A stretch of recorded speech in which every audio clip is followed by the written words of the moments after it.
September 29th, 1864.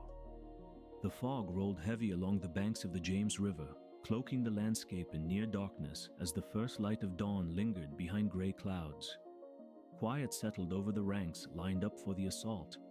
Black soldiers side by side, fingers clutching cold steel, eyes fixed on the horizon.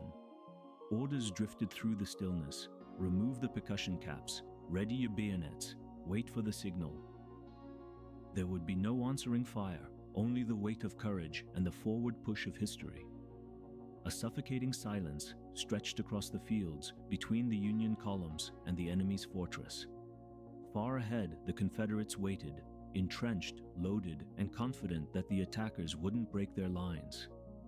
In whispered tones behind the earthworks, defenders traded the same sneers they'd shared for years. Doubt, disbelief, the certainty that these men would falter at the first volley. But the men on the Union side knew what was at stake. They had heard the stories, Fort Pillow, poison words, and massacres that left warnings in their wake. "Remember Fort Pillow?" rippled up and down the line, a promise and a challenge. No one asked if they would break. They just squared their shoulders and braced as the order came down. With a single motion, colors were lifted and the line advanced into the mist. The air was thick with tension, every step measuring the distance between a myth and the reality about to unfold.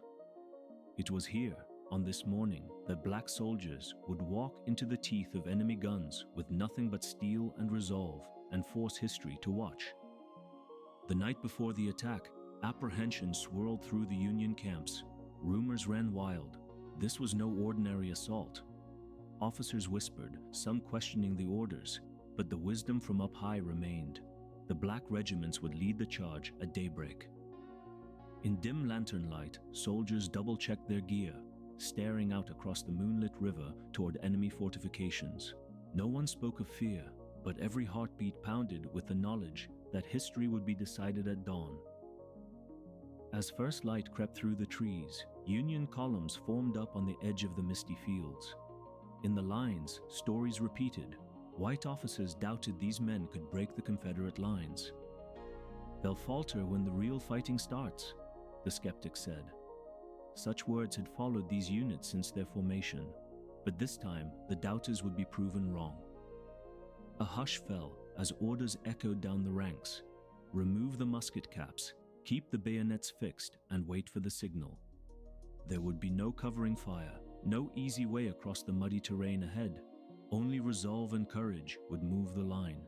Some men clutched battered flags passed from brother to brother, their fabric riddled with scars, holding on to the hope that perhaps today would mark a turning point. Suddenly the signal came. Hundreds advanced, moving through heavy swamp and tangled obstacles. Artillery fire crashed around them, musket balls zipped overhead. Some faltered, many fell. The first waves pressed against the enemy's abattis, sharpened stakes and barricades designed to halt any charge. Chaos erupted as bullets tore through shirt sleeves and flesh, but the columns kept moving. Men scrambled, crawled, and dragged wounded friends to safety as colors were dropped and raised again. On the edge of the fighting, a color bearer fell shouting for the flag to be saved, and another seized it, charging toward the earthworks through a hail of lead. Voices roared through the smoke and blood, "Forward, forward!" And the world shifted, if only for a moment. Again and again, the Union lines were forced back, but each time battered regiments reformed and hurled themselves forward. Under the fog and fire, stories of individual bravery bloomed. Men who picked up fallen standards, others who covered their comrades from deadly flanking fire. Some who, though wounded, refused to quit until they cleared a path through the killing zone. As the sun rose higher, scattered and bloodied but unbroken, the black regiments proved what none could deny. When tested in the crucible of battle, their spirit was unbreakable. Doubt turned quickly to awe in the faces of officers watching from the rear. This was not just an attack, it was the start of a legend. The charge collided with a storm of gunfire as dawn broke over Newmarket Heights. Black regiments pressed into a wall of sharpened stakes and thundering cannons, each step leaving men cut down by bullets or tangled in obstacles designed for slaughter. Smoke and chaos twisted the air as colors dropped and rose, flags snatched from fallen hands, hoisted by those barely standing. Up front, Captain Duncan roared orders while the leading ranks were pinned and shredded by musket volleys. Alfred B. Hilton surged with the regimental flag through splintered abatis, taking a bullet as he cried out for his comrades to save the colors. Christian Fleetwood seized the battered flag, charging into the maelstrom as bodies fell around him. No one hesitated. Every advance was paid for in lives, and every retreat was brief, a chance to regroup, to breathe, and to surge again at the barricades. Many regiments faced 3 separate attacks, each more brutal than the last, never breaking the line even as half their men were lost in a space not wider than a desk. Corporal Miles James of the 36th pressed forward through hail and horror. Suddenly, at 30 yards from enemy trenches, a bullet shattered his arm. A field surgeon amputated it on the battlefield, but James refused to quit, loading and firing his rifle with one hand, calling his brothers forward. His courage turned chaos into momentum. Men watching him gather their will and pushed ahead, climbing across the bodies of the first wave, fighting through the worst fire the Confederacy could muster. The terrain was a killing ground. Swamp and undergrowth dragged men down, and each advance demanded desperate struggle through mud and stakes. Across narrow gaps chopped open with axes and bravery, the second wave poured through. The Confederates, staggered by the reckless determination, began to waver. Above the roar, the rally cry, "Remember Fort Pillow," rose, reminding everyone what failure meant and what triumph could change. Despite casualties nearing 550 in that narrow killing field, the column kept coming. In the face of everything meant to stop them, black soldiers pushed to the breastworks. History for a moment held its breath. As the smoke began to clear and the battered regiments staggered back from the killing ground, the field at Newmarket Heights was littered with bodies and broken weapons. More than 550 from the black regiments had fallen, a testament to the slaughter that played out under the eyes of officers who finally understood just how wrong they had been about those men. Despite the devastation, the survivors were not broken. They rallied, reformed their lines, and readied themselves for yet another surge against the Confederate works. In the chaos, heroics didn't stop. Miles James, his arm freshly amputated, refused to leave the front. Propping his rifle in the crook of his other arm, he loaded and fired as if nothing could make him quit. His cry to "forward" was both a command and a challenge, shaming anyone who thought the assault hopeless. Sergeant Major Christian Fleetwood, clutching the bullet-riddled flag rescued from fallen comrades, became a symbol, an unwavering beacon the others followed through the storm of shot and shell. The Confederates, shaken by the unyielding advance, struggled to hold their ground. The impossible happened. The attacking columns found and exploited gaps in the enemy defenses, pouring through with bayonets fixed and determination unbroken. The fighting turned hand to hand, desperate, every inch gained at a vicious price.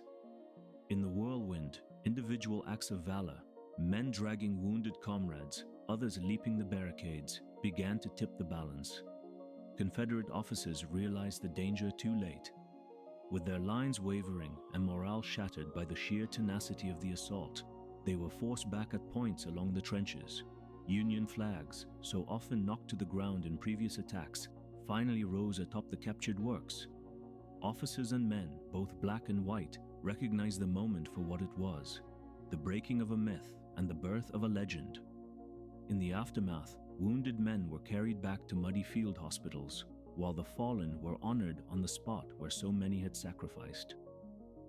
Among those who survived, stories quickly spread of courage, of pain, and of a resolve that transformed the field into something far more than a simple victory. The momentum turned in those desperate morning hours. Against all odds, and in defiance of everything their enemies believed, the black regiments cracked the Confederate line at Newmarket Heights. Through the haze of smoke and the cries of battle, gaps appeared in the earthworks where defenders faltered under the relentless surge. The second wave pressed forward, sidestepping heaps of wounded and fallen, climbing over barricades built to stop them.